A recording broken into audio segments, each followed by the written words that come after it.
Salut à tous, comme promis dans la dernière vidéo, je vais aujourd'hui m'intéresser à l'importation de voitures américaines. Je vais t'expliquer comment ça fonctionne, combien ça coûte et quelques solutions qui s'offrent à toi.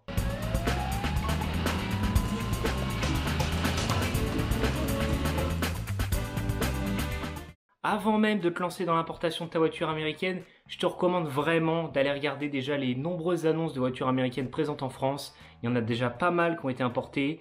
Donc vraiment, tu as beaucoup de choix et je pense que tu peux déjà trouver ton bonheur chez nous. C'est notamment le cas pour les modèles les plus populaires comme les Ford Mustang, les Chevrolet Corvette ou les Camaro par exemple. Si le modèle que tu convoites est introuvable ou trop cher en France, là effectivement, importer depuis les États-Unis devient une bonne alternative. On y trouve une plus grande variété de modèles à tous les prix et dans tous les états. Je vous le précise tout de suite, cette vidéo est non exhaustive et il y a vraiment plusieurs façons d'importer un véhicule des États-Unis.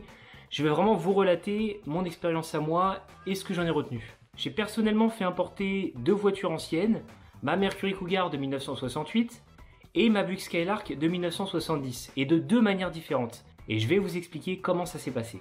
J'ai trouvé ces deux voitures sur Craigslist.com, qui est en fait l'équivalent américain de Le Bon Coin. Les sites Hemmings.com et eBay.com sont aussi de bonnes adresses. Pour la Mercury, je suis passé par un professionnel français établi aux États-Unis, la société Oregon Classics, qui a agi en tant que mandataire. Malheureusement, Oregon Classics ne fait plus d'importation à la demande, il vend plus que du stock, mais vous inquiétez pas, en fin de vidéo, je vous citerai quand même quelques sociétés de confiance qui le font. Donc comment ça s'est passé pour cette Mercury? J'ai envoyé à Serge d'Oregon Classics l'annonce du véhicule qui était dans son secteur, donc dans l'Oregon. Lui, il a directement pris contact avec le vendeur, il s'est chargé de prendre rendez-vous, d'inspecter le véhicule, il m'a envoyé un gros dossier de photos et de vidéos avec une inspection totale qui m'ont permis vraiment de m'assurer que le véhicule était vraiment conforme à la description. Parti de là, je lui ai donné mon accord, il a bloqué le véhicule dans l'attente de mon virement et une fois qu'il a reçu la preuve de virement, il est parti l'acheter et le rapatrier dans son local. Je lui ai payé directement la somme totale de la prestation. Il m'a donné un montant fixe qui incluait le prix d'achat négocié du véhicule, plus l'ensemble de son service. Pour la Buick, ça a été une autre démarche, c'est que je suis passé directement par un transitaire. J'ai pas fait appel à un mandataire, mais directement à une société qui s'est chargée tout simplement de l'ensemble du transport et du dédouanement de la paperasse pour acheminer le véhicule du vendeur jusqu'à moi, donc l'acheteur. J'ai vraiment flashé sur cette Buick et j'avais pas envie qu'elle me passe sous le nez parce que je trouvais pas le mandataire qu'il fallait au bon moment. En passant par ce transitaire, du coup c'est moi qui me suis directement occupé de la transaction avec le vendeur. Je suis plutôt bien tombé puisque le vendeur Ricky de la société Butler Automotive Sales, basée sur la côte Est, il a été juste hyper top. Ça veut dire qu'il m'a vraiment, il a répondu à toutes mes questions, il m'a envoyé un max de photos vidéos à la demande. Vraiment, il a répondu à toutes mes interrogations et du coup, j'ai eu vraiment un super feeling avec lui. J'avais déjà un super feeling sur la bagnole, sur sa présentation générale et franchement, tout ce qu'il m'a envoyé, tout ce qu'il m'a dit n'a fait vraiment que conforter mes premières impressions. Du coup, c'est lui qui me la fallait absolument. C'est un vrai coup de poker d'acheter une voiture comme ça sans l'avoir vue. Je me suis fié qu'aux bonnes paroles du vendeur et s'il n'avait pas été honnête, j'aurais eu que mes yeux pour pleurer. Parce que c'est impossible de détecter une avarie mécanique ou une caisse qui a été complètement mastiquée sur des photos ou sur les dires d'un vendeur. Évidemment, tous ces échanges se sont faits en anglais, donc il y a aussi cette barrière de la langue. Une fois qu'on s'est mis d'accord avec Ricky sur le prix d'achat de la voiture, restait l'étape du virement international qui pour moi allait être une formalité et en fait ça a été un enfer. Pourquoi c'était un enfer? Parce que l'argent devait être envoyé sur une petite banque régionale américaine et qu'en gros il fallait absolument passer par une grosse banque partenaire nationale. Au début, j'ai rentré les coordonnées de sa banque, une semaine après ça marchait pas, je suis retourné à la banque pour passer par un partenaire de sa banque à lui. Pareil, il y a eu un problème de routage, ça n'a pas fonctionné. Du coup à la fin on a dû trouver une solution avec ma propre banque pour qu'elle trouve un partenaire à elle sur place pour renvoyer l'argent sur la petite banque régionale, enfin ça a été un enfer. Franchement, j'ai cru que j'allais jamais y arriver et que la Buick allait me passer sous le nez. Vraiment, merci Ricky pour ta patience et ta compréhension. Pour la Mercury, un transporteur est directement allé récupérer la voiture dans le local d'Oregon Classics. Par contre, pour la Buick, le transporteur l'a récupéré lui directement chez le vendeur du véhicule. Et franchement, je peux m'estimer encore heureux d'être bien tombé avec Ricky. Le transporteur super pressé, bah lui il avait son objectif en tête hein, et le problème c'est que le jour où il est arrivé il y avait beaucoup de verglas sur la route, c'était hyper dangereux, la ville elle était limite immobilisée. Lui voulait coûte que coûte récupérer la Buick et apparemment il galérait déjà rien qu'à la montée sur la rampe, sur le camion, enfin il prenait tous les risques. Ricky a trouvé un arrangement, a réussi à le raisonner pour qu'il revienne le lendemain la récupérer quand la météo sera un peu plus clémente. Autrement, peut-être que la Buick aurait terminé dans un fossé avec le camion. Ensuite, que ce soit la Mercury ou la Buick, hein, les deux ont été emmenés jusqu'au port le plus proche. La Mercury c'était sur la côte ouest et la Buick du coup c'était sur la côte est. À partir de là, c'est le schéma classique, le container, la traversée de l'Atlantique jusqu'au port d'Anvers pour la Buick et je ne sais plus lequel pour la Mercury. Arrivé au port européen, donc les véhicules sont déchargés des containers. Il y a toute la partie paperasse, toute la partie dédouanement, paiement des taxes.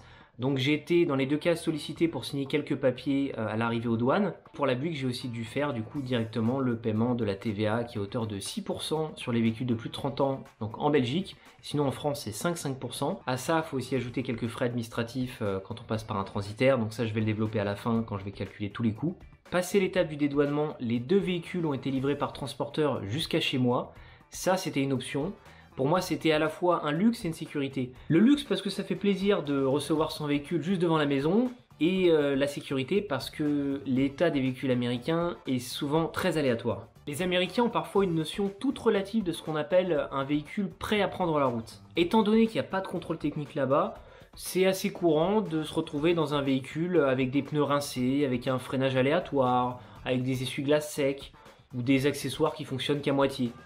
Enfin, c'est quelque chose qui les choque pas là-bas, mais le souci c'est que pour rentrer jusqu'à chez toi, bah, c'est vraiment une source d'ennui en plus. Et souvent, après 2 mois de transport, la batterie qui est HS. Donc ce qui a tout l'air d'une belle aventure peut vite se transformer en cauchemar avec une dépanneuse qui débarque dans l'heure. Je préfère tranquillement faire le tour des défauts de la voiture une fois qu'elle est chez moi. Parce qu'aussi propre qu'elle semble, il y a toujours des détails à revoir. Et ça a pas loupé avec les deux voitures. À la livraison, la Mercury, bah, elle avait la batterie complètement HS, donc il a fallu remettre une seconde batterie dessus, mais ça je m'y attendais. Et surtout le freinage était hyper faiblard. Alors ça, Oregon Classics m'avait prévenu, mais j'ai vraiment l'impression que le voyage a aggravé les choses. En démarrant le moteur, j'ai aussi constaté qu'il y avait un début de fuite au niveau de l'arrivée d'essence sur le carbu, et ça commençait à couler un peu sur la bobine d'allumage, donc ça c'est pareil, un peu chaud. Et puis une durite de chauffage qui a cassé net, elle était dure comme du bois, je pense qu'elle avait l'âge de la voiture. Donc vraiment c'est des petits détails qui ont fait que j'ai certainement pris la bonne décision en me faisant livrer. La Buick par contre m'a fait meilleure impression. Elle est arrivée avec une batterie aussi hyper faiblarde, mais elle a démarré quasiment au quart avec le peu d'énergie qui restait dans la batterie, donc déjà ça fait plaisir. Le moteur tournait rond, et j'en ai fait le tour, et franchement, à part une petite fuite sur le haut du radiateur et les ampoules de feu arrière qui se sont mises à éclater une à une, hein, il y avait de l'eau qui s'était engouffrée dans les feux arrière, franchement, agréablement surpris. En tous les cas, c'est trop aléatoire pour pas s'offrir ce confort quand tu peux te le permettre. Est-ce que je dois te dire que j'étais pas sûr que la Buick passe le portail de chez moi? Elle est rentrée mais au chausse-pied et franchement j'ai perdu 10 litres de sueur. Entre le portail et la Buick, j'ai fait mon choix. Reste la dernière étape pour rouler légalement en France, la carte risque collection, qui est uniquement valable pour les véhicules de plus de 30 ans dans leur état d'origine. Oublie les hot rods. Pas besoin d'homologation ou quelque modification que ce soit, le véhicule reste d'origine. Pour lancer cette procédure, il faut adresser un dossier complet à la FFVE, donc la Fédération Française des Véhicules d'époque, qui analyse chaque cas et qui délivre du coup les attestations de carte risque collection. Dans le cas de la Mercury, la prestation du mandataire incluait la constitution du dossier FFVE, donc il avait déjà été pré-rempli. J'ai eu seulement à joindre le certificat de contrôle technique, donc même en contre-visite, hein, ça passe, au dossier et à renvoyer le dossier à la FFVE. Pour la Buick, j'ai dû constituer tout le dossier moi-même. Franchement, rien d'insurmontable. Après, c'est juste de la paperasse en plus. Je vais pas vous donner le détail de combien m'a coûté l'importation via Oregon Classics parce que j'ai pas le devis détaillé. Je pourrais pas vous dire quelle est sa marge par rapport au reste, donc ça n'aurait aucun sens. Je vais donc m'intéresser uniquement à l'importation de la Buick pour laquelle je suis passé par un transitaire qui s'est chargé du coup du transport du véhicule du vendeur jusqu'au port ou dans mon cas jusqu'à chez moi, en incluant toutes les prestations de dédouanement, de taxes et tout ça. Premier poste de dépense, le transport. Tout d'abord le transport terrestre aux États-Unis. Dans mon cas, ça a été à peu près 200 €. Et ça varie évidemment avec la distance qu'il y a entre le vendeur et le port le plus proche. Il y a différents forfaits qui sont appliqués, il y en a qui vont faire entre 0,8 cents on va dire et 1 dollar le mile chez certains prestataires français, quand d'autres vont appliquer des forfaits, un tarif unique pour l'ensemble du transport terrestre américain. Après aux US, il y a vraiment un système d'enchères particulier sur tout ce qui est transport, qui réunit vraiment toutes les offres et les demandes pour éviter à certains transporteurs de faire des trajets à vide. Ce qui fait vraiment énormément varier le prix, hein. Ça peut être du simple au double, voire au triple en fonction de l'affaire qui se présente. C'est pas quelque chose qui va te concerner directement, sauf si tu veux aussi te charger de cette partie-là. Mais sincèrement, moi j'aurais trop peur que la bagnole soit paumée quelque part, elle n'arrive pas à destination. Je préfère payer peut-être un prix plus élevé, mais tout déléguer au transitaire qui va se charger de l'ensemble du transport. On a le transport maritime, hein, donc dans mon cas de la côte est américaine jusqu'au port d'Anvers en Belgique, qui a coûté 1 100 €. Dans mon cas, j'ai rajouté l'option de livraison à domicile, donc c'était de Anvers à Paris, on était à peu près dans les 350 €. Et puis à ça, on ajoute tout ce qui est frais annexes, déchargement, stockage, expertise, dédouanement, honoraires, frais de dossier. Pour tout ce packaging, grosso modo, il faut compter autour de 1 000 €. Enfin, il nous reste la TVA du véhicule qui constitue 6% de la valeur d'achat du véhicule quand il a plus de 30 ans. Pour simplifier, si j'avais acheté le véhicule 10 000 €, il faudrait ajouter 1 100 € de frais maritimes, plus le transport terrestre, mais qui est extrêmement variable, donc je ne l'inclus pas, plus 1 000 € de frais divers, et enfin les 600 € de TVA qui correspondent aux 6% de la valeur d'achat. On arriverait donc à un montant total arrondi d'environ 12 700 €. Là encore une fois, hors transport terrestre dont le montant est très variable. Si tu passes par un mandataire français, il faudra forcément rajouter sa marge au prix total. Si on a tendance à utiliser le terme fourre-tout importateur, il faut bien distinguer différents statuts. L'importateur à la base, c'est une société qui va acheter, transporter et revendre des véhicules à ses clients. Il doit donc garantir la marchandise qu'il vend. Le mandataire, c'est le statut le plus courant, lui va être mandaté par le client pour acheter et transporter le véhicule à sa place. En principe, il n'a aucune garantie à fournir sur le véhicule. Sauf dans le cas où il t'a facturé une expertise, là dans ce cas il s'engage sur la qualité du véhicule qui va te livrer. Le transitaire lui, il va gérer uniquement le transport, le dédouanement et toute la paperasse pour acheminer le véhicule que tu as déjà acheté jusqu'à chez toi. Et là tu peux te dire, mais pourquoi je vais payer un mandataire plus cher alors que je peux faire comme le gars de Sopcars avec sa Buick et juste passer par un transitaire? Bah c'est très simple, on n'achète pas une voiture ancienne comme on achète un smartphone sur Amazon. D'une part, le prix n'est pas le même, et d'autre part, franchement, on ne peut pas acheter une voiture sans l'avoir visitée, sans l'avoir inspectée. Tu prends vraiment de très gros risques. Les photos, les vidéos, c'est bien, mais ça pourra jamais remplacer une vraie visite qui pourra vraiment déceler des gros problèmes mécaniques ou une carrosserie qui a été mastiquée avec de la rouille, bien cachée sous une belle peinture étincelante. Ouais, les Américains sont aussi très forts pour ça. Sans compter les voitures magouillées avec des numéros de série qui collent pas, des espèces de pizzas, des assemblages de pièces. Donc si tu économises sur la marge du mandataire au départ, bah tu risques d'en avoir pour beaucoup plus à la fin, avec tous les frais que tu vas rajouter pour transformer ta merguez en une caisse potable. Sincèrement, j'ai vraiment pris un gros risque avec la Buick. Parce que ok, j'ai eu un super feeling sur l'annonce du véhicule, sur les photos, les vidéos, j'ai eu un super feeling avec le vendeur Iki, mais ça n'empêche pas que de toute façon, je pouvais avoir une surprise à l'arrivée. Donc en fait, j'étais pas hyper serein jusqu'à ce qu'elle arrive enfin. Certains professionnels américains n'ont aucun scrupule à envoyer des merguez en Europe, en sachant que de toute façon, très peu de gens vont se lancer dans un procès international. J'aurais vraiment pu avoir de très mauvaises surprises avec cette Buick, et heureusement, ça n'a pas été le cas. Mais là, je veux dire, c'est vraiment un facteur chance. Passer par un mandataire, ça coûte évidemment plus cher, mais franchement, t'as rien à gérer, t'as juste à attendre. Quand tu prends la prestation d'inspection, t'as en plus la garantie d'acheter un véhicule qui est conforme à tes attentes. Enfin, ça dépend des sociétés.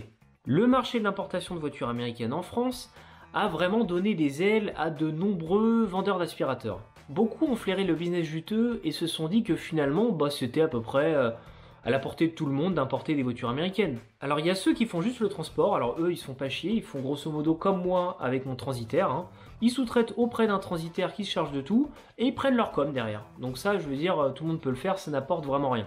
Et puis il y a ces mandataires qui se font passer pour des pros de la voiture américaine, des professionnels de la voiture ancienne, qui te garantissent des voitures hyper inspectées, des voitures saines, des voitures sans histoire, sans jamais les avoir vues. Certains les inspectent mais n'y connaissent rien, donc en fait une belle peinture suffit à les convaincre. Ils récupèrent des clients via des annonces américaines qu'ils ont juste copié-collé, retraduites et balancées sur le bon coin. Et ils t'hameçonnent comme ça, et quand tu les as au téléphone, ils te proposent un modèle semblable ou similaire à celui de l'annonce. Les plus vicieux vont même te facturer une expertise qui n'a jamais eu lieu et puis tu vas recevoir ta merguez 2 mois plus tard. À l'arrivée, évidemment, pas mal de surprises, de la rouille mal camouflée ou pas, un assemblage de pièces, enfin souvent des bagnoles dont personne ne voudrait. Mais des fois aussi des bonnes surprises. Mais alors là, c'est plus un coup de bol. Ou alors, c'est que de temps en temps, ils doivent se dire, attends, on va quand même importer une caisse à peu près propre de temps en temps pour pas trop se faire griller. Et puis si tu hausses le ton parce que t'es pas content, eh ben ils vont simplement te dire « Eh oh mon gars, on est juste mandataire, nous on n'a aucune garantie sur la marchandise qu'on vend. » Et si tu veux leur faire un procès, ça te calme en général quand t'apprends que les 3/4 sont domiciliés aux États-Unis. Même si ça me démange, je vais malheureusement pas pouvoir vous donner le nom de ces sociétés, de ces escrocs, pour la simple et bonne raison que je m'expose à une attaque pour diffamation. Ce qui me rend d'autant plus dingue, c'est que ces sociétés sont vraiment visibles partout. Elles se payent des gros espaces sur internet, elles rachètent des gros sites sur le thème de la voiture américaine, elles investissent aussi massivement sur tout ce qui est papier, magazines spécialisés, parce que là-dedans, ils savent que finalement les gens qui vont s'intéresser un peu à cette thématique vont acheter des magazines en kiosque et vont naturellement appeler les prestataires qui sont affichés en publicité. Donc à défaut de pouvoir citer leur nom, je vais plutôt vous donner le nom de sociétés de confiance, de mandataires et d'importateurs sur lesquels j'ai eu beaucoup de retours positifs dans mon entourage. Il y a par exemple FD Solutions, il y a aussi Dream Machine VV, donc qui fait de la coccinelle, mais aussi de l'importation de tout véhicule des États-Unis. On a Goodies and Family ou Socal Franchise. J'aurais pu passer de longues minutes à détailler vraiment chaque étape de l'importation, chaque formulaire à remplir, mais ce n'était pas l'objectif de cette vidéo. Je ne veux pas vous former à l'importation de voitures américaines, je veux simplement vous relater mes différentes expériences au travers de 2 types de prestations et aussi les pièges à éviter. Voilà, j'espère que cette vidéo t'a permis d'y voir un peu plus clair. N'hésite pas à t'abonner à la chaîne Soapcars et je te dis à très bientôt pour une prochaine vidéo. Allez, salut!